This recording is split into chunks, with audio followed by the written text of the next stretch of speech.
This is the 23rd live, okay? And today we'll continue discovering the philosophy of Ayn Rand through one of her best-selling novels, which has been around for decades now and is still admired and read by a lot of people, okay?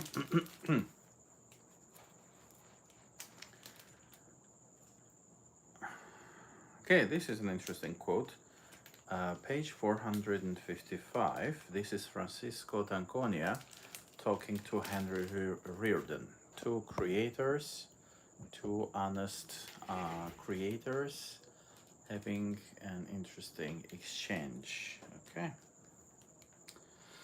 You're guilty of a great sin, Mr. Reardon, much guiltier than they tell you, but not in the way they preach. The worst guilt is to accept an undeserved guilt, and that is what you have been doing all your life. You have been paying blackmail, not for your vices, but for your virtues. You have been willing to carry the load of an unearned punishment, and to let it grow the heavier, the greater the virtues you practiced. But your virtues were those which keep men alive. So Henry Reardon was supporting his family for ages, his wife, his little brother, his mother, but they were not grateful to him. They were blaming him. They thought that it's not Henry Reardon that is to thank, it is the people, faceless people. They were collectivists. So they held the creative abilities of Henry Reardon against Henry. And they would blame him for being rich and successful, thinking that he stole someone's wealth, like being successful and creative by accumulating wealth. His little brother Henry, namely, accused him of stealing the fair share of others, faceless workers. So, yeah. Now, page 469. I thought that it was your place to remember it. I thought that any human being who accepts the help of another knows that goodwill is the giver's only motive, and that goodwill is the payment he owes in return. But I see that I was wrong. This is again Henry speaking to his little brother. So now, finally, Henry understands how he is being exploited as an honest, rich, powerful, virtuous creator who created his own wealth through honest means. And he understands how his collectivist family members were kind of blackmailing him. So he draws some lines now. Okay. Next, from page 470. Don't explain, said Reardon. He was looking at Philip's face. Philip is his younger brother. It was half lowered, its eyes looking up at him. The eyes were lifeless, as if they had witnessed nothing. They held no spark of excitement, no personal sensation, neither of defiance nor of regret, neither of shame nor of suffering. They were filmy ovals that held no response to reality, no attempt to understand it, to weigh it, to reach some verdict of justice. Ovals that held nothing but a dull, still, mindless hatred. Don't explain, just keep your mouth shut. This is Reardon talking about Philip. I chose this passage because Ayn Rand's verbiage, her choice of words, and the way she describes things, it's so interesting, And by the way, yes, for those who are just joining, this is Atlas Shrugged by Ayn Rand. Now, this state, well, except the hatred, but the hatred is maybe a side effect that comes. with the preaching of this philosophy. This philosophy is preached to us, yes, like try to become desireless, try to empty yourself. In the philosophy of yoga, they have an interesting concept, shunya or shunyata, the idea of emptiness, like you meditate and you empty your mind. And seems like um, we either misunderstand those Eastern philosophies, or if we take it literally, hello Kevin, hi. If we take it literally, that emptiness, desirelessness, which is also which exists in Christianity also, it's this is the ideal, you know, when people are mindless, people are empty of desires, and it's a state of a walking vegetable, you know, if you really think around it. And I tried that. I tried to live by those ideologies and philosophies. Thank you to that one individual who gave me thumbs up. I appreciate that a lot. What are we talking about? How? Hi, Kevin, again. So it's Ayn Rand's Atlas Shrugged. I'm quoting and then explaining. Okay, it's a very interesting philosophy about reason, individualism, freedom, free market capitalism, etc. So I encourage others to give me thumbs up and tap on the screen on TikTok. And donations are also welcome. All right.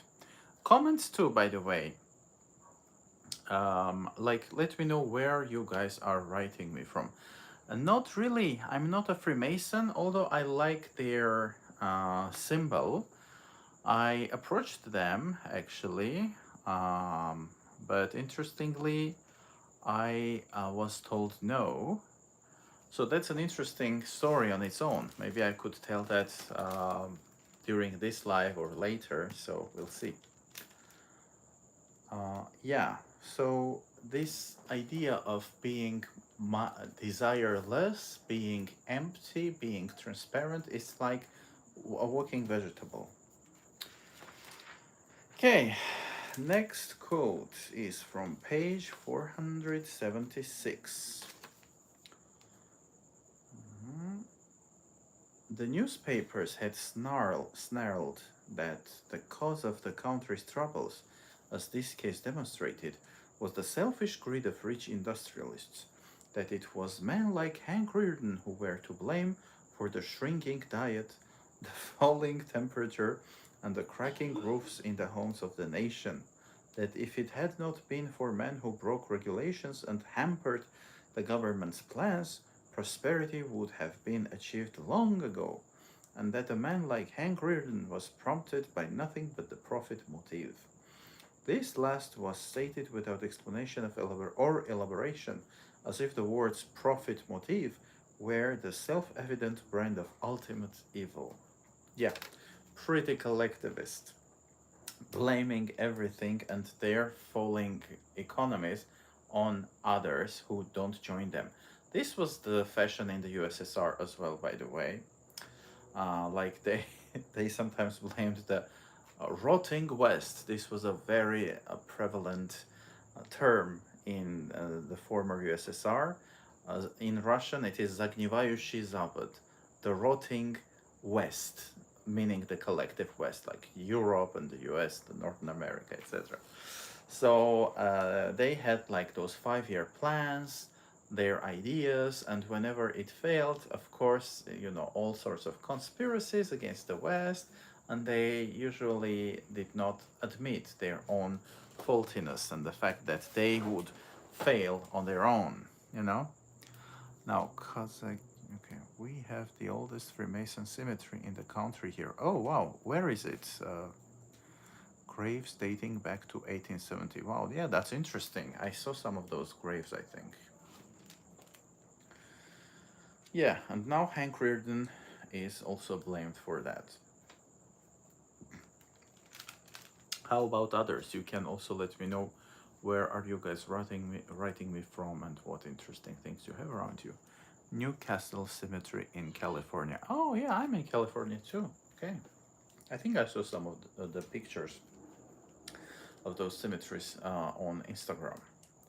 Okay, page 477. Who is the public? What does it hold as its good? There was a time when men believed that the good was a concept to be defined by a code of moral values and that no man had the right to seek his good through the violation of the rights of another. If it is now believed that my fellow men may sacrifice me in any manner they please for the sake of whatever they deem to be their own good, if they believe that they may seize my property simply because they need it, well, so does any burglar. There is only this difference. The burglar does not ask me to sanction his act. This is Henry Reardon. So there's legal process against him. He is in court for having uh, bypassed or violated a state regulation. And this is part of his speech. Um, this is the case of all collectivists, right? They say need comes first, and if we need it, we have the right to seize stuff. And Ayn Rand, the author of the book, she was born in Tsarist Russia. And then she lived through the USSR. Like she saw the Red Revolution, which was red by the blood of the people. Peoples, actually, multiple peoples. And for those of you who don't know the history of that region much, I'm from Armenia, a former USSR country.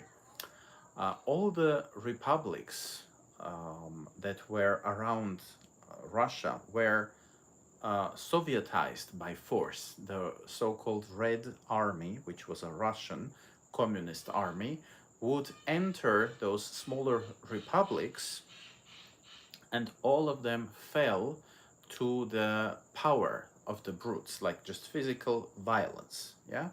Threatening by guns, just like Christianity and Islam were spreading, right? Like convert or get unalivened, right?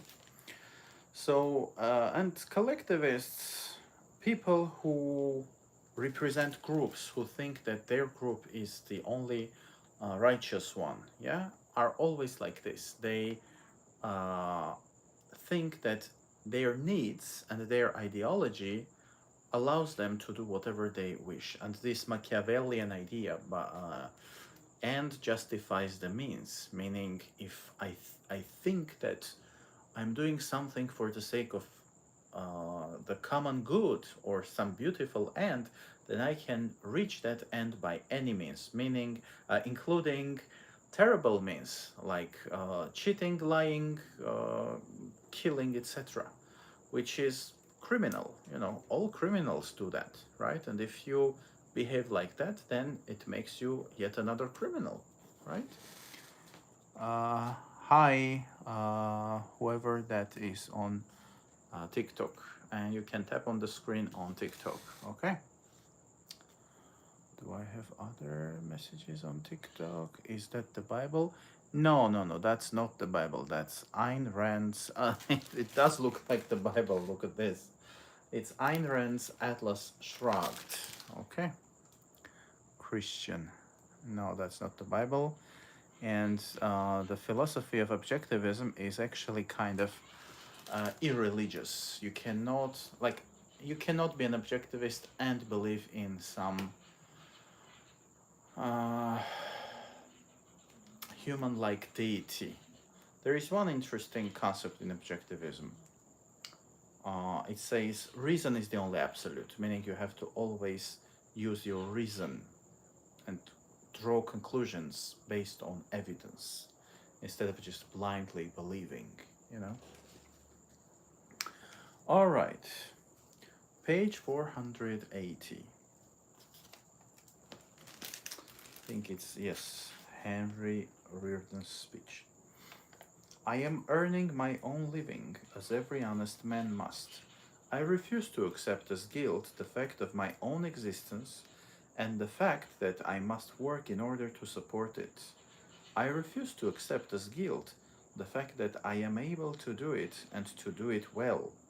I refuse to accept as guilt the fact that I am able to do it better than most people, the fact that my work is of greater value than the work of my neighbors, and that more men are willing to pay me. I refuse to apologize for my ability. I refuse to apologize for my success. I refuse to apologize for my money. If this is evil, make the most of it. If this is what the public finds harmful to its interests, let the public destroy me. This is my code, and I will accept no other. Beautiful. Success is often hated and shunned upon, especially by collectivists. I see, commentaries like that. People write on social media. I was commenting under something on Facebook and on Instagram, and then someone said, "Well, if the guy is rich, then most prob." I don't even remember if he used the expression "most probably," or he said it without "most probably." If the guy is rich, then he stole it, or he created his wealth through cheating. So this is the generalization and the conclusion, or the belief in their minds. A lot of collectivists believe this thing about rich people. Of course, there are dishonest people who are getting rich, but there are also honest people who are getting rich. And even when someone has rich parents who help them, sometimes that is also used as if it's devaluing the fact that the person was able to accumulate greater wealth. Not every person who has rich parents is able to generate wealth. So even that is not something that you can hold against people. Some people saying, "Oh, Bezos has his rich parents, blah blah blah. If I had rich parents, I would be able to do that too." That's not a fact. There are many people who had rich parents or who inherited wealth and they destroyed that wealth, or people who win the lottery, etc. So it's kind of stupid, to hold that against rich people, the fact that they were supported or helped. Hi, Nicker. Hello, hello. Okay. Then page 481 from Ayn Rand's Atlas Shrugged. Okay. I could say to you that you do not serve the public good, that nobody's good can be achieved at the price of human sacrifices, that when you violate the rights of one man, you have violated the rights of all, and the public of rightless creatures is doomed to destruction. I could say to you that you will and can achieve nothing but universal devastation, as any looter must when he runs out of victims. That's so beautiful. The experience of the USSR and many failing socialist countries shows this. It's a proof that collectivism and a form, especially the radical forms that devour the individual, are doomed to fail. I think the example of the Republic of Armenia, my country, shows that too. For 30 years, Armenia was a super nationalist, like Christian nationalist country. We had a war with our neighbor, the Republic of Azerbaijan. We occupied some lands and territories, but Azerbaijan won them back. And both countries are former USSR countries. KGB is heavily involved in this conflict too. But still, even the victorious Armenia was suffering throughout these decades. We had huge waves of emigration, like people going away from the country, even though it was a victorious country. And there was a lot of corruption. a lot of political corruption, a lot of injustice, like businesses would be stolen from people by former politicians, members of their families, including sons and family members of former presidents. You know, there was monopoly, there was oligarchy, and so on. So, and that Armenia was failing, it was falling to pieces, and Azerbaijan was able to gain back its territories. In 2020, we had another big war, and Azerbaijan took back everything and occupied a few small areas from the Republic of Armenia. So collectivism fails. Right-wing collectivism, left-wing collectivism. The more radical it is, like Christian nationalism or communism, socialism, the worse it is for the society which is sick with collectivism. Okay. Page 483. Why were they willing to betray the best within them? What made them believe that this earth was a realm of evil where despair was their natural fate? He could not name the reason, but he knew that it had to be named. He felt it as a huge question mark within the courtroom, which it was now his duty to answer. So it's still Henry Reardon's trial. Yeah, this worldview is so prevalent. Like life is suffering. Of course, there is suffering. There is a lot of suffering, but there is also pleasure, joy, achievement. Um, it would be wrong to say life is only pleasure, and it would be wrong to say life is only suffering. But some people choose those radical perspectives, and they they can become the ambassadors of pain, suffering, and death on this planet when they are indoctrinated that way, or when they choose, that um, paradigm, that worldview for themselves, claiming that life is suffering, everything is vanity, and so on. So you should be careful about your worldviews.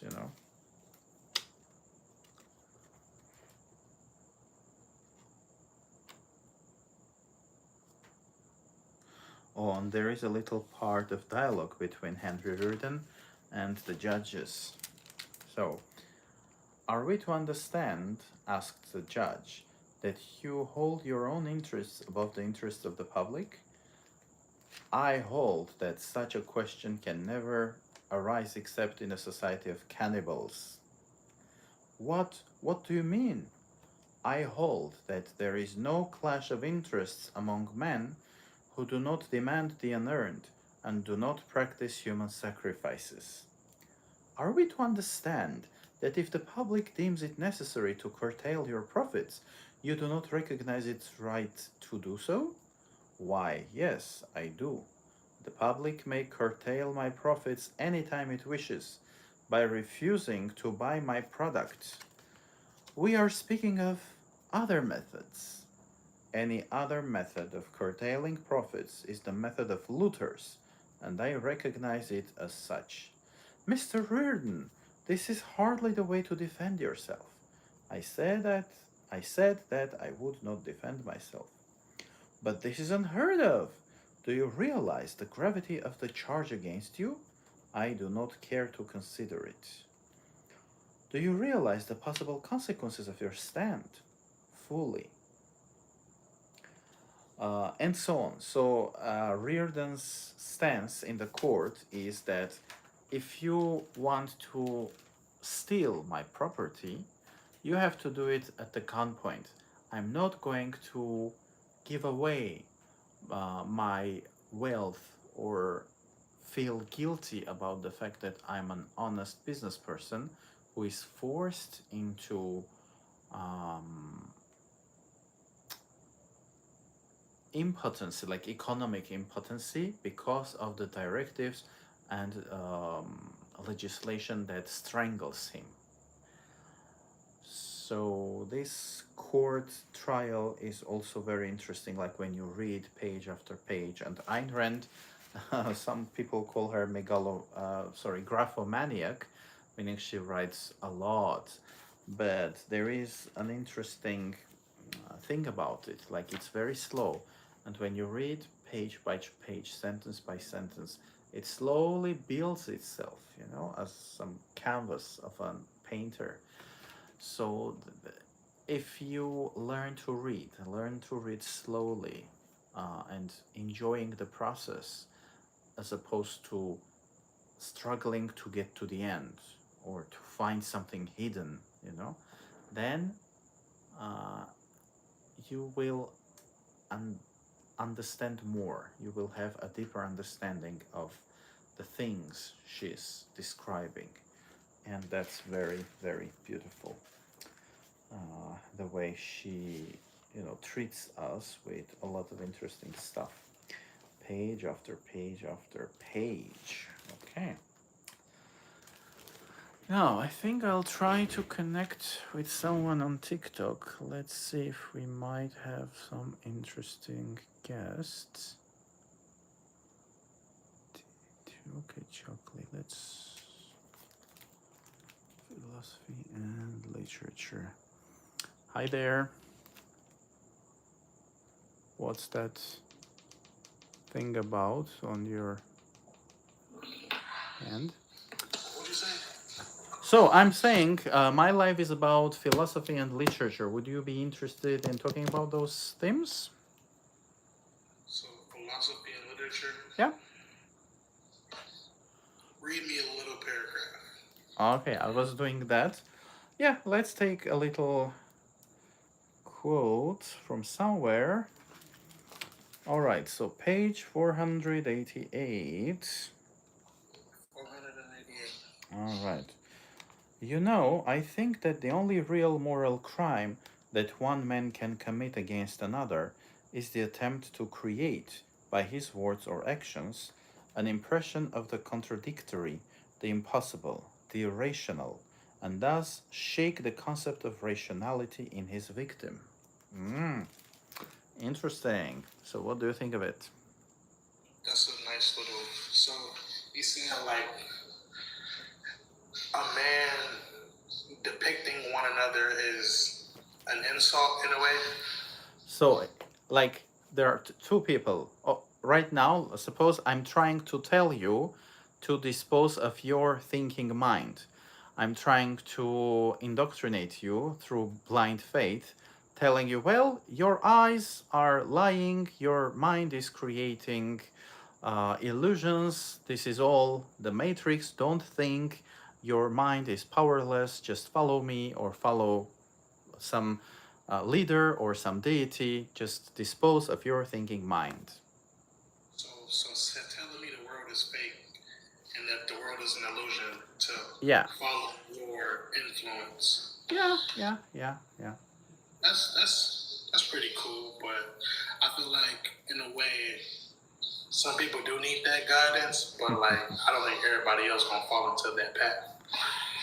See, philosophically speaking, like starting from Plato and the famous allegory of Plato, like you live in a cave and everything is fake. Oh, he disconnected. Okay, let's try and find someone else.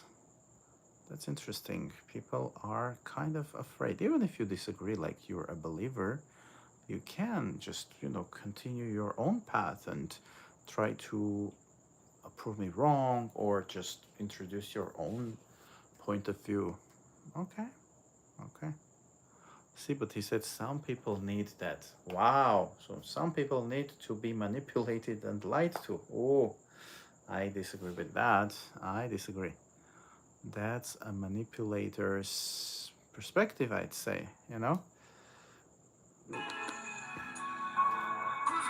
Hello? Oh, your music is so loud. Could you decrease?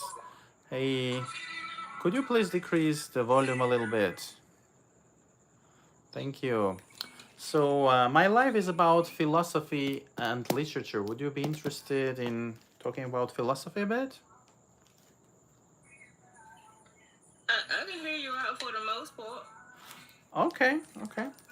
Yeah, I'm interested also in discussing like what other people think, having a healthy debate. Even if you disagree, that's fine, you know. So I'd read a quote.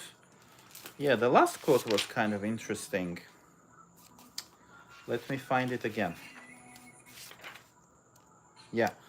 You know, I think that the only real moral crime that one man can commit against another is the attempt to create, by his words or actions, an impression of the contradictory, the impossible, the irrational, and thus shake the concept of rationality in his victim.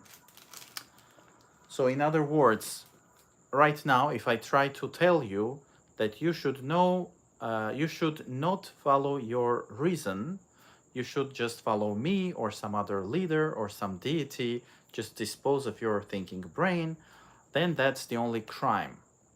Would you agree with that, or that's not a crime, moral crime, according to you? I ain't doing nothing like that. I ain't following nobody. I ain't washing my brain out to follow somebody else. That's not a debate. Mm-hmm. Yes, see, in the world of philosophy, politics, and religion, it's so commonplace. Starting from Plato, for instance. Plato was famous for his allegory. Plato would say that we live in a cave and everything. Oh, thank you for the gifts, guys. And everything is fake in that cave. And he said that the cave is the human mind. And he said that you should not follow your mind. So, or if we take religion, yes, a lot of people say, I follow my heart, or I follow Jesus or someone without reason, without thinking. What's your position on that? You are free to disagree, I of feel like course. Yeah. to each his own. To each Yeah. his own with Yeah. that. But I'm my own person. I follow myself. Like I don't really follow anything with the universe, I guess. Yeah. Okay, cool, cool. Yes, thanks again for the gifts, guys, on YouTube too. Donates and thumbs up are welcome. So, would you describe yourself as a rational person or a religious person or a little bit of both or something else? I'm nothing. Nothing. I don't no religion, no nothing. Oh, cool, cool. I guess in a sense, like a hippie. I guess. Okay, okay, but okay. Yeah, yeah. I mean, if it sums it up. Mm-hmm. Mm-hmm. Yeah. Uh, I would be very close to that too. Although I'm like kind of keeping my mind open, I'm telling, okay, guys, if you can prove, you know, that there is something supernatural, I am ready to change my mind. But there is no proof, you know, so far. So we're kind of on the same page on that. Okay, nice. Okay, then. Yeah, so let me read another quote. And let's see, because there are so many themes in this book. Look at this. Look at how thick it is. It's like the Bible. Yeah. So it's Atlas Shrugged by Ayn Rand. Have you heard of the novel or this lady? I haven't. Oh, you haven't? Okay, yeah. Interested in it though. Yeah, she had a very interesting destiny. She was born in Tsarist Russia and then she immigrated into the US, started from zero, and she created, you know, her American dream. She wrote this novel, and the book, by the way, was rejected by 12 publishers. Imagine that. Oh wow. Yeah, but she didn't give up, and there we are. You know, here we are. Decades, like it's a bestseller, you know, for decades. Okay, page 489. The man who think that... Did it ever occur to you that it's the same issue? The men who think that wealth comes from material resources and has no intellectual root or meaning are the men who think, for the same reason, that sex is a physical capacity which functions independently of one's mind, choice, or code of values. They think that your body creates a desire and makes a choice for you, just about in some such way as if iron ore transformed itself into railroad rails of its own volition. Love is blind, they say. Sex is impervious to reason and mocks the power of all philosophers. But in fact, a man's sexual choice is the result and the sum of his fundamental convictions, and so on. So, would you like to talk about that a bit? I need you to reread it for me. Okay, okay. Right. So I read and then I kind of discuss it so that people think around it, okay? Okay. Yeah. So let me just kind of paraphrase it, okay? And then Yeah. I'll read a bit more. So, what this passage says, and it is very common in our culture as well, yeah, when they say love is blind, or you can fall in love with whatever person. I was kind of thinking around this question myself years ago when I didn't even know about the book. And I had this sort of theory or understanding that actually even falling in love is something that involves some conscious or subconscious processes, like processes related to our thinking capacity. For instance, you see someone. First, you have to like some features of that person. It can be about the face, about the general structure. Some people will fall in love with someone who's muscular, for instance, or who is Mm-hmm. very feminine or very masculine. Or people may even fall in love with some characteristics like, oh, this guy is so generous, or this girl is so affluent, powerful, or rich, or whatever. So we kind of choose at first, even if you don't consciously understand that, you first choose some points of gravity or interest, and then your loving yourness or you're falling in love when a few things are being ticked in your mind. Okay, the face, the structure, etc., whatever, then you fall in love. I think this is how it's happening. And the book is very interesting. There are some passages where even sexual desire is described in very interesting ways. And it shows how even social status of a person can genuinely make them sexually attractive for someone, you know? So this book is very multi-dimensional.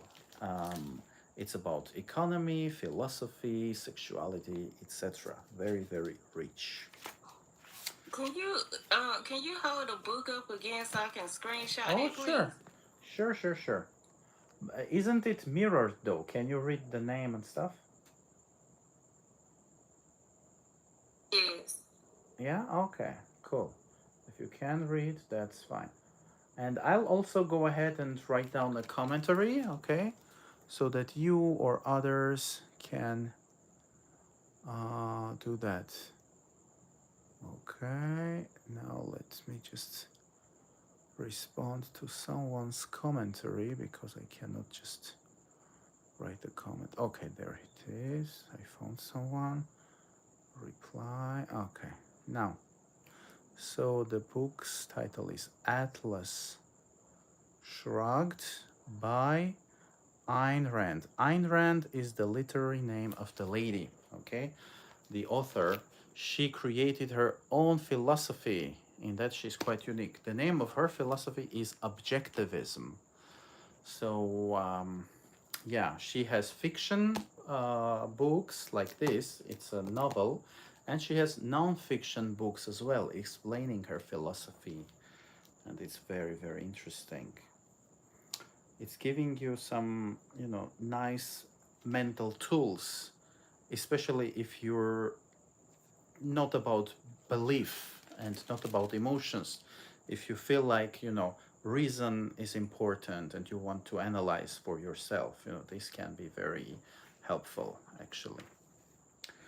Right. Next quote from page 497. Okay. When the train reached New York, the lettuce and oranges had to be dumped into the East River. They had waited their turn too long in the freight houses of California. With the train schedules cut and the engineers forbidden by directive to pull a train of more than 60 cars.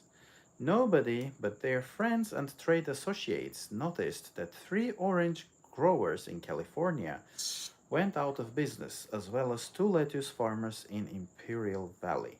Nobody noticed the closing of a commission house in New York, of a plumbing company to which the commission house owed money, of a lead pipe wholesaler who had supplied the plumbing company, etc.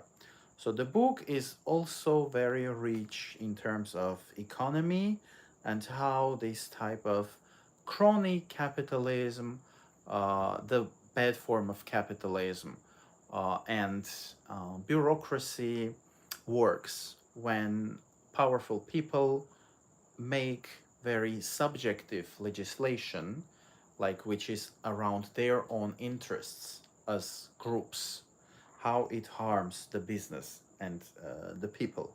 And of course, when such directives are made, when such legislation is presented, it is usually presented as it's for your own security, it's for children, it's for the working class. There is a lot of collectivism going on, around these legislations and stuff. So in the book, we have a lot of passages that demonstrate how this type of management and governance destructive, you know. So would you like to talk about this, or shall I proceed to the next quote? What do you think? Yeah, we can go to the next quote if you don't mind. Okay, no. Okay, let's have this one again. Okay. Yes. Privations strengthen a people's spirit, wrote Bertram Scudder, and forge the fine steel of social discipline. Sacrifice is the cement which unites human bricks into the great edifice of society. Okay, let's take this passage. So, sacrifice. Sacrifice versus rational self interest. This term, rational self interest, was introduced by Ayn Rand, this writer and philosopher. So, in real life, egocentrism and egoism is condemned a lot. Yeah, we are encouraged to be very altruistic and to sacrifice. How about you? Do you think sacrifice is a good thing to do, and do you need to do it constantly for the society, the government, the working class, or any group of individuals? It all depends on what you're sacrificing. Like, what are you sacrificing?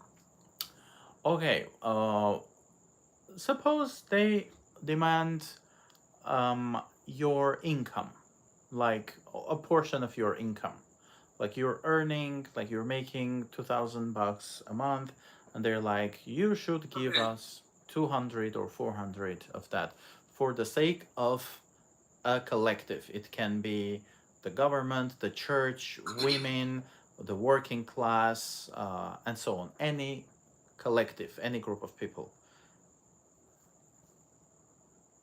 Would you agree? Like, is sacrificing your income, for instance? Yeah. Uh, why would you agree to that? Because I mean, if you look at a bigger a picture. If it's for the good, then why not?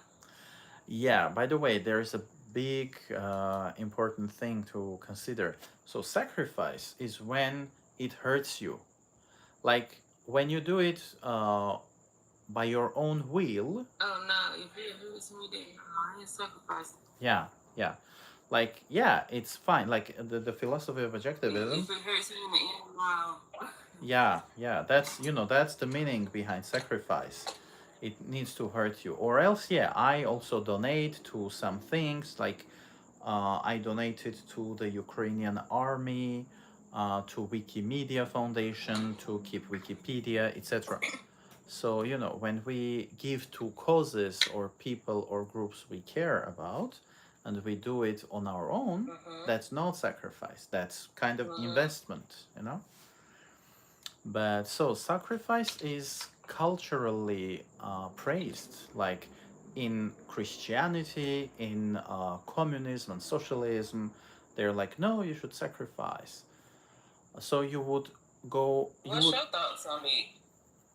Say that again, please. What's your thoughts on it? I don't get what you're saying. What's your thought? What's your opinion? What's your opinion on it? Oh, my opinion. My opinion on sacrifice? Mm-hmm. Well, yeah, I agree with the philosophy of objectivism, to be honest. I'm not for sacrifice. It's kind of, it's a manipulator's and a looter's tool, It means they want to take away something from you. Because if I do it on my own, that's not sacrifice, that's investment. Including I could donate, yeah, no, I could support my government if I want to, my church, but when I do it on my own, that's one thing. But when they praise sacrifice, like harm yourself, and she has very interesting examples of sacrifice, like she meaning the author, right? She says, imagine your mom is like ill. Let's say there are two people that have cancer. One is your mom, and someone else is a stranger.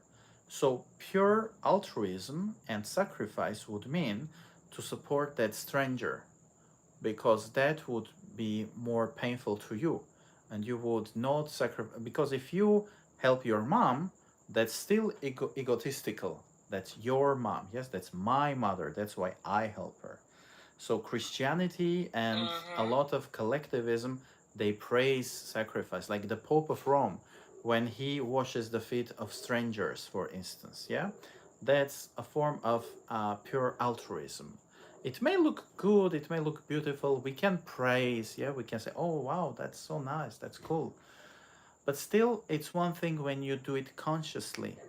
It's another thing when you're forced into it, or you are indoctrinated and you start living in a very masochistic way, depriving yourself of many things. That's kind of sick, I'd say.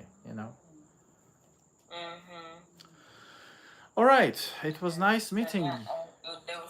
Yeah, go ahead. Nice meeting you too. I started following you. Cool, thanks. I'll follow you back. Yeah, you wanted to say something. Go ahead. No, okay. You are not. Okay. Yes, see you soon. Okay, bye-bye. See you someday. I'm not sure if it would be, yeah, soon.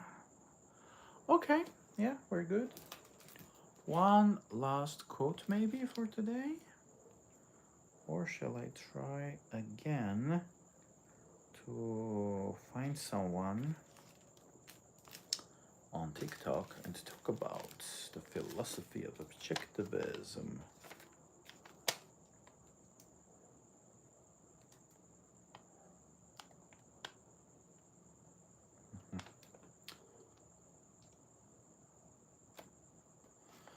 The only business.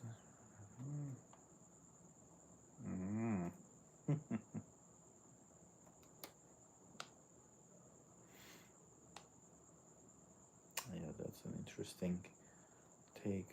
Okay, I'll read this as well. And thank you to those two people who gave me thumbs up on YouTube.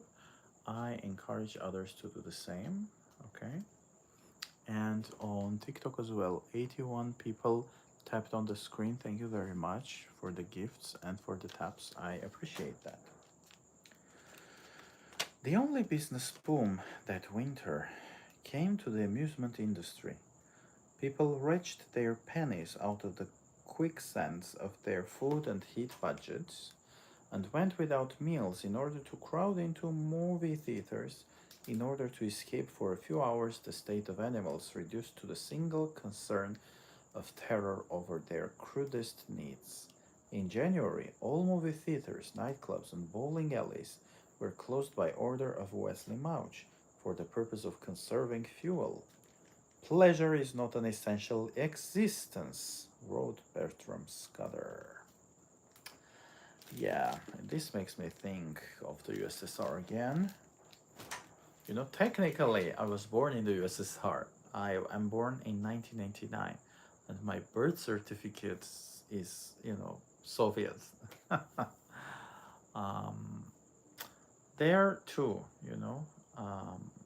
movies, comedies, especially, were very popular, and entertainment industry, like even now when we scroll through a lot of stuff, it's a form of escape often, right? I do that too. I would catch myself scrolling for a long time, like more than an hour, and I'm like, this is not productive. I'd better create something. I'd better do something. Even lives, it's like me creating, yeah, me adding value. But like scrolling, it creates some sense of loss and guilt in me, like I'm losing my precious time. I could be learning, but still entertainment is fun. Like I love watching movies and I allow myself to do that. So it's not about depraving yourself or being very strict, um, against yourself, but when it becomes a habit, a bad one, and you do it every day for hours, that's unproductive. And sometimes it's because we want to escape, we want to escape from all the bad stuff that's happening around us. We all have challenges, different types of challenges. So it's kind of even understandable.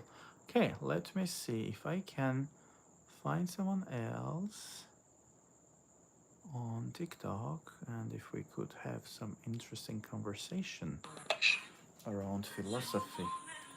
Oh, that's you again. Let me. Yes, me. Yes, Hey. hey, I followed you this time. Yeah, I wanna, talk to some strangers. You gonna call me tomorrow? We're gonna do this tomorrow? I think I will, although the time might be different.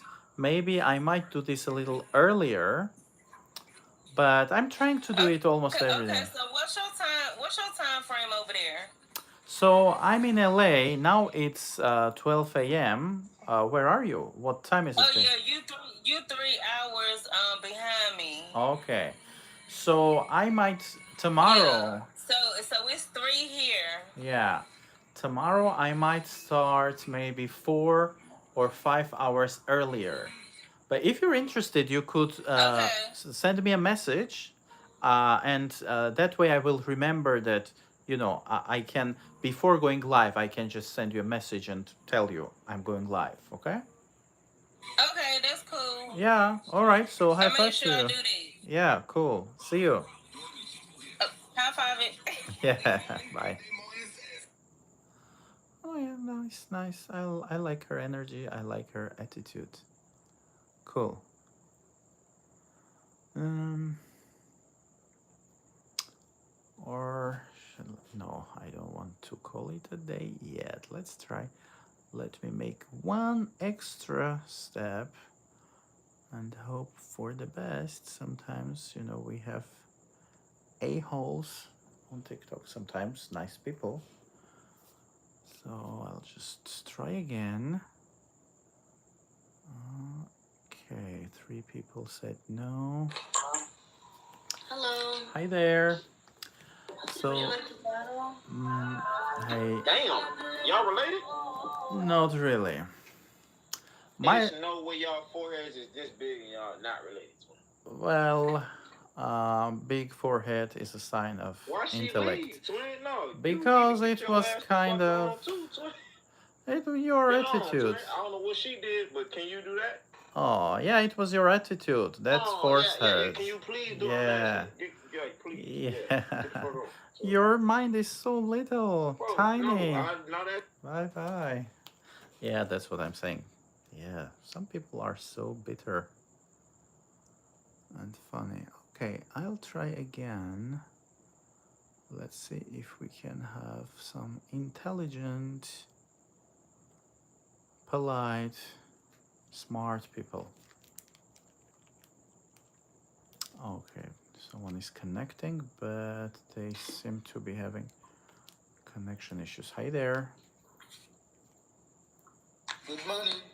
Good morning. My live is about philosophy and literature. Would you be interested in talking about philosophy?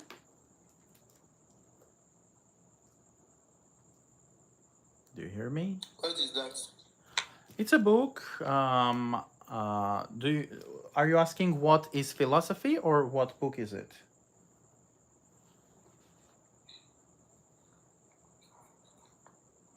Okay. Seems like you're not interested in talking. Well then, bye. Okay, goodbye. No, okay. I gave it a try. So see you next time, guys. Subscribe, comments, likes, donates, all of those things are very welcome. Okay. So see you tomorrow, and sharing is caring. So you can share my lives as well. Okay, because it might help others learn from them and discover some useful, rational, helpful philosophy.